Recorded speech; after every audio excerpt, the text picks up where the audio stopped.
आनंद या ठिकाणी होत आहे।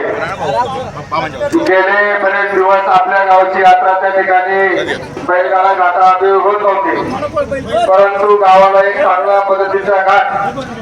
माननीय नामदार वळसे पाटील असतील किंवा कॉन्ट्रॅक्टर प्रमोद वाघ असेल किंवा मी असेल, या सर्वांच्या सहकार्याने त्या ठिकाणी गावाला एक चांगल्या पद्धतीचा घाट त्या ठिकाणी उपलब्ध झाला आणि 12 वर्षानंतर आपल्या या ठिकाणी उपसरपंच असताना त्या ठिकाणी यात्रा भरली होती आणि त्यानंतर परत आज सरपंच या पदावर असताना यात्रा भरली। मला याचा खूप मोठा आनंद आहे। विशेष म्हणजे 550 टोकन झाले। हे सगळे गाडे आता धावलेले आहेत। आजचे गावडे 400 टोकन पर्यंत गेलेले आहेत, 400 टोकन पर्यंत, आणि फायनल फक्त या ठिकाणी बाकी आहे। आणि हा आनंद होत असताना या ठिकाणी आपल्या गावचं भूषण आणि ज्यांनी आपल्या गावाचं नाव संपूर्ण महाराष्ट्रात त्या ठिकाणी केलेलं आहे असे मोऱ्या म्हैसुऱ्या बैलाचे मालक माननीय शिवराम महाजी चावडे आणि त्यांचं संपूर्ण कुटुंब, एक कुटुंब म्हणलं तर या ठिकाणी दत्तात्रय केशव हे त्यांचा पिढ्या बैल जो बाळासाहेब भगवंतराव वळसे पाटील आपले माजी सरपंच आणि ज्येष्ठ नेता त्या ठिकाणी ठेवला पाहिजे आणि त्या दृष्टीने या बैलांचा सन्मान, या ठिकाणी बैलांचा सन्मान आणि त्यांच्या त्याबरोबर त्यांच्या मालकांचा देखील सन्मान या ठिकाणी आपण गावच्या वतीने या ठिकाणी करत आहोत। मी या ठिकाणी या दोन्ही बैलगाडा मालकांचं पुन्हा एकदा त्याचं स्वागत करतो आणि विशेषतः या दोन्ही मालकांच्या बाबतीत जर सांगायचं म्हटलं तर आपल्या बैलांना मुलाप्रमाणे त्या ठिकाणी जीव लावण्याचं काम या मालकांनी पूर्वीच्या काळी विशेषतः कोविड काळामध्ये ते देखील त्यांनी केलेलं आहे आणि हे करत असताना बरेचसे बैलगाडा मालक या ठिकाणी आहेत। त्यांचे चिरंजीव आज रामदास शेठ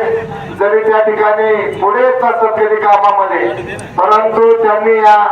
कार्यामध्ये मुलाचा सहभाग केलेला आहे आणि त्यांचं संपूर्ण कुटुंब आज सुमित सारखा एक छोटासा त्यांचा मुलगा आज व्हॉट्सअपच्या माध्यमातून किंवा इंस्टाग्रामच्या माध्यमातून घराघरामध्ये त्या ठिकाणी पोहोचलेला आहे आणि बैलगाड्याचा विशेषतः त्यांनी त्या ठिकाणी संपूर्ण महाराष्ट्रामध्ये इंस्टाग्रामच्या माध्यमातून बैलगाडा पुढे नेलेला आहे। आज हे बैलगाडे जे बैलगाडे आहेत ते संपूर्ण आणि हे करत असताना बरेचसे बैलगाडा मालक या ठिकाणी आहेत। त्यांचे चिरंजीव आज रामदास शेठ जरी त्या ठिकाणी पुढे येत असत कधी कामामध्ये, परंतु त्यांनी या कार्यामध्ये मुलाचा सहभाग केलेला आहे आणि त्यांचं संपूर्ण कुटुंब आज सुमित सारखा एक छोटासा त्यांचा मुलगा आज व्हॉट्सअपच्या माध्यमातून किंवा इंस्टाग्रामच्या माध्यमातून घराघरामध्ये त्या ठिकाणी पोहोचलेला आहे आणि बैलगाड्याचा विशेषतः त्यांनी त्या ठिकाणी संपूर्ण महाराष्ट्रामध्ये इंस्टाग्रामच्या माध्यमातून बैलगाडा पुढे नेलेला आहे। आज हे बैलगाडे जे बैलगाडे आहेत ते संपूर्ण भरपूर मालक आपल्या बैलांना हे मुलाप्रमाणे त्या ठिकाणी जापतात। जर आपण बघितलं तर काटा टोचला तर रक्त येईल अशी त्या ठिकाणी काही काही बैल आहेत आणि ती बैल नव्हे ते प्राणी जरी आपण असते तर ते आपल्या कुटुंबातील सर्व घटक आहेत। मी पुन्हा एकदा या सर्व मोऱ्या म्हैसुऱ्या ग्रुप असेल किंवा भिड्या ग्रुप असेल या दोन्ही ग्रुपचं या ठिकाणी गावच्या वतीनं सर्वांचं स्वागत करतो आणि हे आनंद असो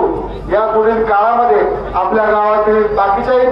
बैलगाड्या मालकांना त्या ठिकाणी प्रेरणादायी ठरेल अशी अपेक्षा व्यक्त करतो आणि पुन्हा एकदा यांचं अभिनंदन करतो आणि यानंतर आपल्याला विनंती आहे की आपल्या तिन्ही बैलांची मिरवणूक ही शेवटपर्यंत घाटाच्या टोकापर्यंत जाईल।